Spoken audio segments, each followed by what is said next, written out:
إياك نعبد وإياك نستعين. السلام علیکم ورحمۃ اللہ وبرکاتہ. بسم اللہ الرحمن الرحیم. اللہ سبحانہ و تعالیٰ کے ناموں میں سے ایک اور خوبصورت نام التواب. التواب کا مطلب بہت زیادہ توبہ قبول فرمانے والا اور توبہ کرنے والے کو نامراد نہ کرنے والا. توبہ کے معنی لوٹنا، پلٹنا، رجوع کرنا، غلطی کا اقرار کرنا، معافی چاہنا اور پھر دوبارہ نہ کرنے کا عزم اور ارادہ کرنا.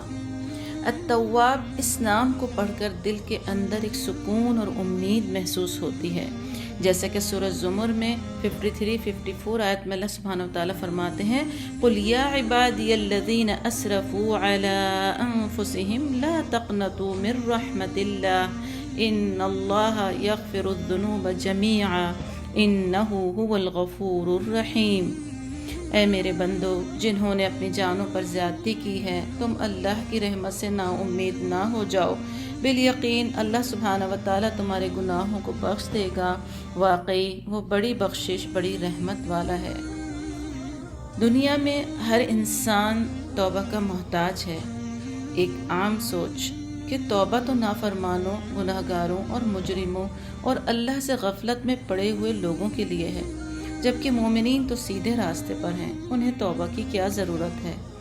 اللہ تعالیٰ سورہ نور 31 آیت میں فرماتے ہیں وَتُوبُوا إِلَى اللَّهِ جَمِيعًا أَيُّهَا الْمُؤْمِنُونَ لَعَلَّكُمْ تُفْلِحُونَ. اے مومنو، تم سب کے سب اللہ کی طرف توبہ کرو تاکہ تم نجات پا جاؤ. اس سے کیا بات سمجھ میں آتی ہے کہ کوئی انسان بھی خطا سے خالی نہیں.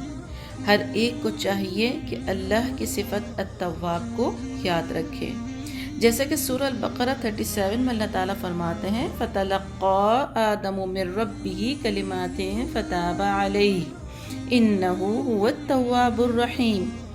آدم علیہ السلام نے اپنے رب سے چند باتیں سیکھ لیں اور اللہ نے ان کی توبہ قبول فرمائی. بے شک وہی بہت توبہ قبول فرمانے والا اور نہایت رحم کرنے والا ہے. لیکن کبھی ایسا ہوتا ہے کہ انسان اپنی ماضی کی غلطیوں اور گناہوں پر نادم و شرمندہ ہو کر اللہ سے سچی توبہ کا ارادہ کرتا ہے، تو ایسے میں شیطان اس کے دل میں وسوسے ڈالتا ہے کہ تمہارے تو گناہ بہت ہیں، تمہاری توبہ کا قبول ہونا مشکل ہے. اور اس طرح انسان شیطان کے بہکاوے میں آ کر اپنے فیوچر کی اپرچونٹی کو کھو دیتا ہے اور بھول جاتا ہے کہ اس کے رب کو اپنے بندے کے پلٹنے کی ادا بہت پسند ہے. جب وہ احساس ندامت کے ساتھ اپنے گناہوں کی توبہ مانگتا ہے، رب اس بات پر خوش ہوتا ہے کہ میرا یہ بندہ پہچانتا ہے کہ اس کا کوئی رب ہے. حدیث قدسی کے الفاظ ہیں اے آدم کے بیٹے، جب تک تو مجھے پکارتا رہے گا اور میرے ساتھ امید رکھے گا، تیرے ذمے جتنے بھی گناہ ہوں گے میں ان کو معاف کرتا رہوں گا اور مجھے کچھ پرواہ نہ ہوگی. سبحان اللہ. یہ سب جان کر ہمیں اللہ سے اچھی امید رکھتے ہوئے ان تمام باتوں کو ذہن سے نکال دینا چاہیے کہ ماضی میں کیا کچھ کیا. یہ دیکھیں کہ ابھی میں زندہ ہوں، سانسیں چل رہی ہیں، مہلت ہے، صحت، طاقت ہے، وقت ہے کہ ہم سچی توبہ کر کے پچھلی زندگی کے ڈارک امپیکٹ کو زندگی میں نہ آنے دیں اور نیکیوں میں آگے بڑھتے جائیں. جیسے کہ مثال، اگر کپڑے پر داغ لگے ہوں تو اس پر عطر لگانے سے پہلے دھو لینا چاہیے.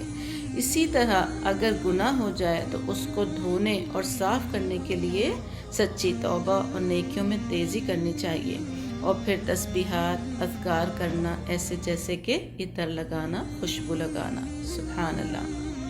اللہ سبحانہ و تعالیٰ سورہ ہود 114 میں فرماتے ہیں ان الحسنات یذہبن السیئات، بے شک نیکیاں برائیوں کو مٹا دیتی ہیں. السلام علیکم ورحمۃ اللہ وبرکاتہ.